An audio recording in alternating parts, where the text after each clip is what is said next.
आज मैं आपको गर्भावस्था की पहली तिमाही में सावधानियां इस विषय पर एक प्रेरणादायक कहानी सुनाने जा रही हूँ।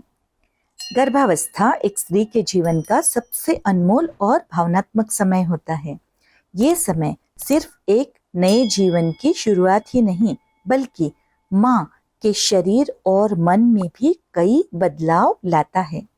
खासकर पहली तिमाही गर्भवती महिला और भ्रूण दोनों के लिए बहुत ही संवेदनशील होती हैं। इस दौरान यदि सही सावधानियां न बरती जाए तो ये समय माँ और शिशु दोनों के लिए भी खतरा बन सकता है। नमस्कार, मैं डॉक्टर प्रीति चौधरी आप सभी का यहाँ पर बहुत बहुत स्वागत करती हूँ। अगर आप चैनल पर नए हैं तो चैनल को सब्सक्राइब करें और वीडियो अच्छी लगे तो इसे लाइक जरूर करें। ये कहानी है स्नेहा की, जो पहली बार माँ बनने जा रही है। उसकी ये यात्रा हमें बताएगी कि पहली तिमाही में कौन कौन सी सावधानियां जरूरी है और ये सावधानियां कैसे एक स्वस्थ गर्भावस्था में मदद करती हैं। इस कहानी को हमने 11 अध्यायों में विभाजित किया है। पहला अध्याय है खुशखबरी की शुरुआत। स्नेहा एक 28 वर्षीय महिला है जो एक निजी कंपनी में काम करती है। शादी के 3 साल बाद जब उसने प्रेगनेंसी टेस्ट की और रिपोर्ट पॉजिटिव आई तो उसकी खुशी का ठिकाना नहीं रहा। उसने ये खुशखबरी सबसे पहले अपने पति अभय को दी। अभय भी बहुत खुश था, लेकिन उसके मन में डर था कि कहीं स्नेहा को गर्भावस्था के दौरान कोई समस्या न हो जाए, और इसीलिए उसने स्नेहा को स्त्री रोग विशेषज्ञ के पास लेकर जाने का निर्णय लिया।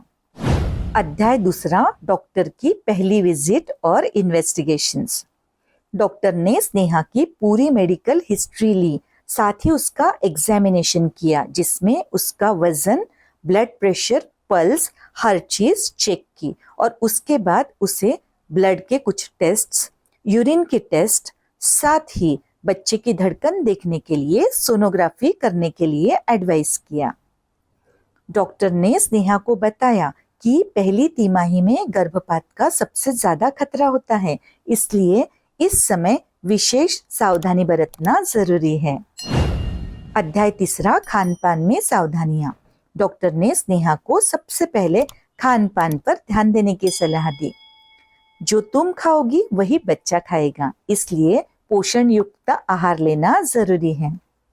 मैं जो डाइट चार्ट आपको दे रही हूँ उसे फॉलो कीजिए, और बचने योग्य चीजें हैं जंक फूड, कैफीन, अधिक तली भुनी चीजें और शराब और धूम्रपान। अध्याय चौथा, मानसिक स्वास्थ्य की देखभाल। गर्भावस्था में सिर्फ शारीरिक ही नहीं बल्कि मानसिक स्वास्थ्य भी बहुत मायने रखता है। स्नेहा को शुरुआती हफ्तों में बहुत थकान और मूड स्विंग्स होने लगे। कभी वो खुश होती तो कभी अचानक उदास हो जाती। डॉक्टर ने स्नेहा को योग और ध्यान करने की सलाह दी, साथ ही बताया कि सकारात्मक सोच रखनी है। तुम्हारे मन की शांति बच्चे पर अच्छा असर डालेगी। 5वां अध्याय, दवाइयों का सेवन और नियमित जांचें। डॉक्टर ने स्नेहा को फोलिक एसिड की टैबलेट्स दी, साथ ही 10 हफ्तों के बाद कैल्शियम और आयरन की गोली लेने की सलाह दी। फोलिक एसिड बच्चे के मस्तिष्क और रीढ़ की हड्डी के विकास के लिए, आयरन खून की कमी से बचाव के लिए, और कैल्शियम हड्डियों के विकास के लिए। और स्नेहा ने कभी भी बिना डॉक्टर की सलाह के कोई भी दवाई नहीं ली। 6वां अध्याय, रोजमर्रा की सावधानियां। डॉक्टर ने स्नेहा को कुछ छोटी छोटी सावधानियां बरतने के लिए कहा, जैसे कि भारी सामान ना उठाए, ज्यादा झुकने या दौड़ने से बचे, ज्यादा सीढ़ियां ना चढ़े, पर्सनल हाइजीन का खास ध्यान रखें और भरपूर पानी पिए। अध्याय 7वां, घरेलू उपचार। स्नेहा की माँ ने कुछ घरेलू उपचार उसे बताए, जैसे कि सुबह खाली पेट 1 गिलास गुनगुना पानी पीना, अदरक और शहद का सेवन उल्टी से बचने के लिए, साथ ही नारियल पानी पीना। स्नेहा ने इन घरेलू उपायों को डॉक्टर की सलाह के बाद ही अपनाया। 8वां अध्याय, भावनात्मक सहयोग का महत्व। गर्भावस्था के दौरान परिवार का सहयोग बहुत जरूरी होता है। अभय ने हर समय स्नेहा का ध्यान रखा, वो उसे किताबें पढ़ने के लिए कहता, हल्की सैर पर ले जाता और हर रोज उससे प्यार भरी बातें भी करता। अध्याय 9, पहली सोनोग्राफी का अनुभव। 11वें हफ्ते में जो स्नेहा की सोनोग्राफी की तो उसने पहली बार बच्चे की छवि सोनोग्राफी में देखी और फिर उसकी खुशी का ठिकाना नहीं रहा। ये उसकी जिंदगी का सबसे खूबसूरत पल था। अध्याय 10, आत्मनिर्भरता और जागरूकता। स्नेहा ने हमारे चैनल की सारी वीडियोस देखकर जरूरी जानकारी इकट्ठा की, क्योंकि वो जानती थी कि उसे गलत जानकारी से बचना है। साथ ही उसे इस चीज का एहसास भी हुआ कि गर्भावस्था में आत्मनिर्भर और जागरूक रहना बेहद जरूरी है। अध्याय 11, पहली तिमाही का सफल समापन। 3 महीने पूरे होने के बाद डॉक्टर ने कहा, आपकी पहली तिमाही पूरी तरह से सुरक्षित है, अब आप दूसरी तिमाही के लिए तैयार हैं। स्नेहा और अभय की खुशी का कोई ठिकाना नहीं रहा। निष्कर्ष ये है कि गर्भावस्था की पहली तिमाही में सावधानी रखना माँ और बच्चा दोनों के लिए भी बेहद जरूरी है।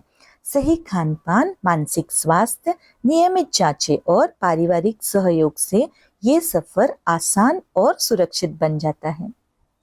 मेरा संदेश ये है कि हर गर्भवती महिला को खुद को प्यार और सम्मान देना चाहिए, क्योंकि माँ का खुश रहना ही बच्चे के स्वस्थ जीवन की पहली सीढ़ी है।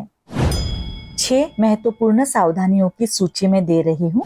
पहला है संतुलित आहार, दूसरा भरपूर पानी पीना, तीसरा नियमित व्यायाम, चौथा डॉक्टर की सलाह से दवाई लेना और डॉक्टर की सलाह के बगैर कोई दवाई ना लेना, पांचवा है सकारात्मक सोच और छठवां है परिवार का सहयोग।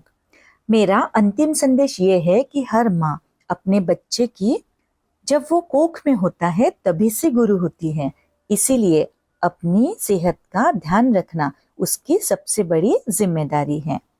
ये कहानी सिर्फ स्नेहा की नहीं बल्कि हर उस महिला की है जो अपने अंदर एक नई जिंदगी संजोए हुए है। अगर आप भी माँ बनने जा रही हैं तो इस यात्रा का हर पल खुशी और सावधानी से बिताएं। मुझे सुनने के लिए बहुत बहुत धन्यवाद।